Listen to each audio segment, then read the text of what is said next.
علیکہ یا سیدی یا رسول اللہ وعلی آلکہ و اصحابکہ یا سیدی یا حبیب اللہ۔ سب سے پہلے میری دعوت پر تشریف لانے والے جملہ مشائخ الزام پاکستان بر کے چاروں صوبوں اور آزاد کشمیر سمیت جتنے بھی احباب مشائخ الزام تشریف لائے ان کا اور بالخصوص جناب محمد عمران خان نیازی صاحب کا شکریہ ادا کرتا ہوں کہ انہوں نے ہماری دعوت کو قبول کیا اور آج کے اس عظیم الشان مشائخ کنونشن میں تشریف فرما ہوئے۔ حضرات گرامی قدر، آپ تقریباً 2:30 بجے سے تحریک پاکستان کے حوالے سے علماء کرام کے خطابات سماعت فرما رہے ہیں۔ تحریک پاکستان میں اس دور میں حضرت قبلہ عالم امیر ملت پیر جماعت علی شاہ صاحب محدث علی پوری نے ایک جاندار کردار جو ہے وہ ادا کیا۔ حضرت قائد اعظم محمد علی جناح نبی کریم صلی اللہ علیہ وآلہ وسلم کی حکم پر جب لندن سے پاکستان آئے تو کراچی کا اجلاس ہوا۔ کراچی کے اجلاس کے بعد قائد اعظم نے کہا کہ میں جس مقصد کے لیے آیا ہوں مجھے لگتا نہیں ہے کہ وہ مقصد جو ہے وہ آپ سے پورا ہو سکے۔ مجھے یہ بتایا جائے کہ پورے بر صغیر میں کوئی ایک شخصیت ہو جو فرد واحد ہو اور پوری ملت اسلامیہ اس پر متحد ہو اور پوری قوم اس کو تسلیم کرتی ہو۔ اگر کوئی ایسا شخص ہے تو مجھے بتائیں، میں خود چل کر اس کے پاس جانے کے لیے تیار ہوں۔ تو پھر نواب بہادر یار جنگ صدر مسلم لیگ اس دور کے، انہوں نے حضرت پیر جماعت علی شاہ صاحب کا نام پیش کیا اور کشمیریوں کے لیڈر چودھری غلام عباس صاحب انہوں نے اس کو سیکنڈ کیا کہ جناب اس وقت پوری ملت اسلامیہ نے جن کو اپنا امیر منتخب کر لیا ہے وہ حضرت امیر ملت پیر جماعت علی شاہ صاحب محدث علی پوری ہے۔ تو حضرت قبلہ عالم امیر ملت پیر جماعت علی شاہ صاحب محدث علی پوری کو جب بتایا گیا کہ قائد اعظم آپ سے ملنا چاہتے ہیں تو آپ نے فرمایا کہ اگر وہ کراچی سے آ رہے ہیں تو میرے مہمان ہیں، میرا بھی حق بنتا ہے کہ میں یہاں سے آگے سفر کر کے پہنچوں۔ لاہور میں تشریف لائے اور لاہور میں دونوں احباب کی ملاقات ہوئی۔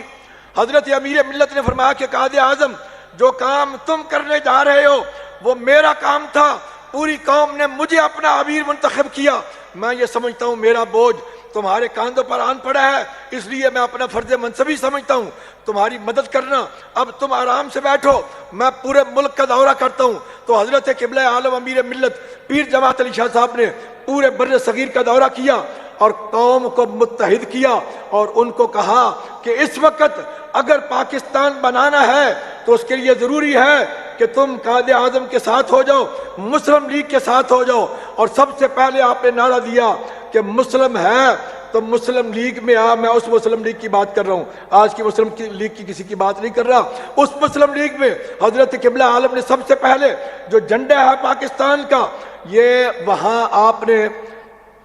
کشمیر میں جو قائد اعظم کی دعوت کی نشاط باغ سری نگر میں، اس میں قائد اعظم کو جھنڈا دیا اور فرمایا کہ آج کے بعد جہاں بھی آپ نے جانا ہے یہ جھنڈا لے کے جانا ہے اور لوگوں کو بتانا ہے کہ اگر تم اسلام کے جھنڈے کے نیچے آنا چاہتے ہو تو یہ مسلم لیگ کا جھنڈا جو ہمارے ہاتھ میں ہے۔ تو حضرت قبلہ عالم کے اس حکم پر قائد اعظم جہاں بھی جاتے چھوٹے چھوٹے 2 جھنڈے تھے۔ اس کے بعد بنارس سنی کانفرنس، جس کا یہ تسلسل میں سمجھتا ہوں کہ آج کی یہ کانفرنس جو ہے یہ بنارس سنی کانفرنس کا تسلسل ہے۔ بنارس سنی کانفرنس میں 6000 مشائخ الزام اور علماء کرام سٹیج پر موجود ہیں اور 5 سے 7 لاکھ کا اجتماع ہے۔ حضرت امیر ملت کو جب پتہ چلا کہ کچھ لوگ قائد اعظم کو کافر کہتے ہیں، کچھ اس کو مرتد کہتے ہیں، کچھ اس کو یہودیوں اور انگریزوں کا ایجنٹ کہتے ہیں، تو آپ اسٹیج پر پہنچے۔ مولانا نعیم الدین مراد آبادی اس سٹیج سیکرٹری تھے، ناظم اعلیٰ تھے، حضرت امیر ملت صدر تھے۔ تو حضرت قبلہ عالم نے سپیکر لیا اور سب سے پہلے خطاب فرمایا۔ آخری خطاب آپ کا 4 گھنٹے کا ہے جو چھپا ہوا ہے، یہ صرف 4-5 منٹ کا خطاب۔ آپ نے فرمایا لوگوں سن لو، تم قائد اعظم کو کافر کہتے ہو، کوئی اس کو مرتد کہتا ہے، کوئی اس کے جو ہے وہ دین پر آواز اٹھاتا ہے۔ آپ نے فرمایا کہ تم قائد اعظم کو کافر کہتے ہو، میں اس کو اللہ کا ولی کہتا ہوں۔ اور آپ نے فرمایا کہ تم اپنی طرف سے کہتے ہو میں اللہ کے قرآن سے کہتا ہوں، اور آپ نے آیت کریمہ پڑھی، ان الذین آمنوا وعملوا الصالحات سیجعل لهم الرحمن ودا، وہ لوگ جو ایمان لائے، نیک اور اچھے عمل کیے، اللہ تعالیٰ ان کے دلوں میں لوگوں کی محبت ڈال دیتا ہے۔ آپ نے پورے مجمع سے مخاطب ہو کے فرمایا کہ ہے تم میں سے کوئی شخص ایسا جس کے لیے 9 کروڑ مسلمانوں کے دل میں ایسی محبت ہو جو قائد اعظم کے لیے ہے؟ تو سب نے ہاتھ کھڑے کر دیے، انہوں نے کہا کہ نہیں جناب۔ تو آپ نے فرمایا کہ میری بات دوسری بھی سن لو، ہمیں انگریز کے ساتھ ایک مقدمہ تھا، ہم نے اس مقدمے کے لیے قائد اعظم کو منتخب کیا، اس کو کوئی امام نہیں بنایا، اس کو کوئی لیڈر اپنا جناب نکاح خان نہیں مقرر کیا، اور اس سے ہم نے نمازیں نہیں پڑھانی، اس سے کوئی دین کے مسئلے نہیں پوچھنے، لیکن جس دشمن کے ساتھ ہمارا اس وقت مقابلہ ہے اس کے لیے قائد اعظم سے بہتر کوئی شخص نہیں ہے، اور میں نے قائد اعظم کو اپنا وکیل مقرر کیا ہے۔ اسی طرح میں یہ سمجھتا ہوں کہ آج کے دور میں، چونکہ وہ تحریک پاکستان کا دور تھا اور آج تکمیل پاکستان کا دور ہے، اور میں یہ سمجھتا ہوں آج تکمیل پاکستان کے لیے جناب محمد عمران خان نیازی جو کردار ادا کر رہے ہیں، اور انہوں نے ریاست مدینہ کا جو اعلان کیا، وہ اس کی طرف جو سفر شروع کیا، اس کے بارے میں صاحبزادہ حمد رضا خان صاحب نے چند باتوں کا ذکر کر دیا کہ اسلام فوبیا کے متعلق، اور میں پوری قوم کو اور پوری ملت اسلامیہ کو یہ بات بتانا چاہتا ہوں کہ بھائی جس شخص نے اقوام متحدہ میں پوری دنیا کے سامنے یہ بات ہمیں بتائی کہ نبی کریم صلی اللہ علیہ وآلہ وسلم ہمارے دلوں میں ہے اور ان کی محبت ہمارے دلوں میں موجود ہے، یورپ کو پتہ ہی نہیں ہے کہ جب تم حضور کی شان میں گستاخی کرتے ہو تو ہمیں کتنی تکلیف ہوتی ہے، تم اس شخص پر الزام لگاتے ہو، کچھ شرم اور حیا ہونی چاہیے۔ انشاءاللہ العزیز یہ میری بات آج نوٹ کر لیں، یہ وارثین منبر و محراب بیٹھے ہوئے ہیں، اور یہ وہی آستانوں کے اشخاص بیٹھے ہوئے ہیں جن کے آباء و اجداد نے تحریک پاکستان میں کردار ادا کیا۔ آج یاد کر لیں تکمیل پاکستان کے لیے جناب عمران خان نیازی وہی کردار ادا کرنے جا رہے ہیں، اور انشاءاللہ العزیز میں نے خان صاحب کو 5 مہینے پہلے ایک خط دے دیا تھا کہ اللہ نے آپ کو چن لیا ہے اس مقصد کے لیے، اور وہ مقصد آپ سے ہی پورا ہونا ہے۔ دنیا بے شک جو مرضی کر لے، ادھر کا ادھر ہوتا رہے، لیکن آئندہ آنے والے وزیر اعظم عمران خان نیازی ہیں، اور ان سے اللہ نے جو کام لینے ہیں وہ ان سے ہی لینے ہیں انشاءاللہ العزیز۔ مجھے چونکہ موقع نہیں ملتا، میں ان کو لیٹر لکھ کے بھیجتے رہتا ہوں، کچھ پیغامات مدینہ منورہ سے ملتے رہتے ہیں جو میں پہنچانے کی کوشش کرتے رہتا ہوں۔ خان صاحب، یہ مشائخ الزام کا عظیم جمع غفیر پورے پاکستان سے یہ تشریف لائے ہوئے مشائخ الزام، ان کا آپ سے مطالبہ ہے اور دعائیں بھی آپ کے ساتھ ہیں کہ جب آپ دوبارہ وزیر اعظم منتخب ہو جائیں، اور انشاءاللہ العزیز منتخب ہوں گے اور پوری قوت اور طاقت کے ساتھ منتخب ہوں گے، پھر آپ کے راستے میں کوئی چیز رکاوٹ اور حائل نہیں ہوگی۔ ان کا یہ مطالبہ ہے کہ پاکستان کا مطلب کیا، لا الہ الا اللہ، دستور ریاست کیا، محمد الرسول اللہ۔ ان کا مطالبہ یہ ہے کہ یہ دستور ریاست جو ہے، نظام مصطفیٰ کا نفاذ جو ہے وہ لازمی ہے، اور اللہ نے شاید آپ سے وہ کام لینا ہے، اس لیے اللہ نے آپ کو دوبارہ منتخب کیا۔ اور جناب میں یہ بھی عرض کرنا چاہتا ہوں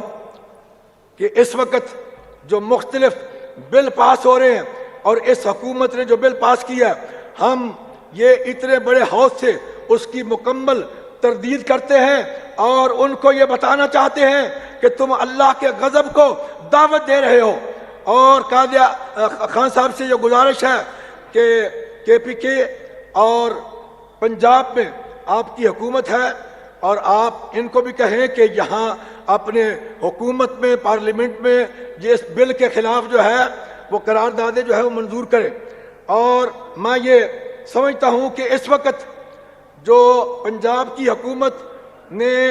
ختم نبوت کے حوالے سے جو کردار پہلے بھی ادا کیا ہے اور اب بھی جو کردار ادا کیا جا رہا ہے، میں یہ سمجھتا ہوں کہ اس کے پیچھے خان صاحب کا ہاتھ ہے، اور خان صاحب کی وجہ سے آج ختم نبوت کے حوالے سے ان کی جو مساجد ہیں ان پر لکھ دیا گیا ہے۔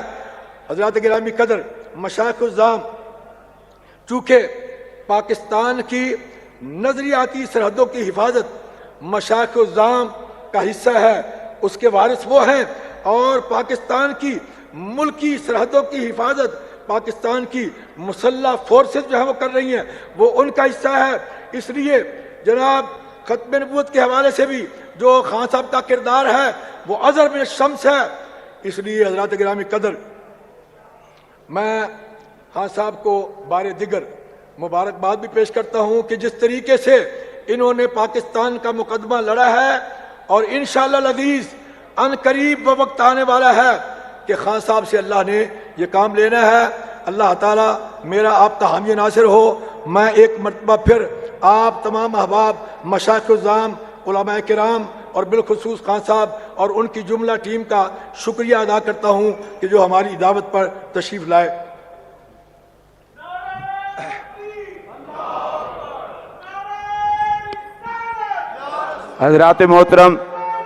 حضرات محترم ابھی آپ سے مخاطب تھے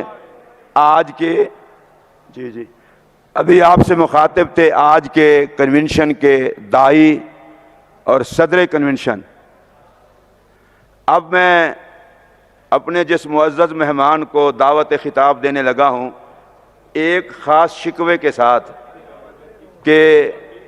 محترم عمران خان صاحب آپ کی زبان سے جس کا نام نکل جاتا ہے اس کی قیمت بڑھ جاتی ہے۔ آج کے بعد آپ کی زبان پہ